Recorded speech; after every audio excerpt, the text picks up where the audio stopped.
turmeric powder, coriander powder, and the tikka masala, chicken tikka masala we have used.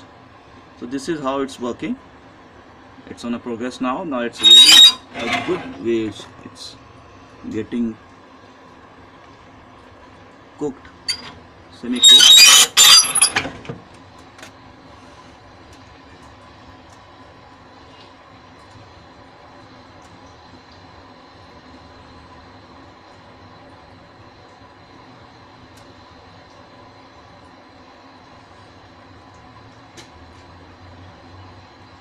It's the one side, so we will use another side. Just change the side now,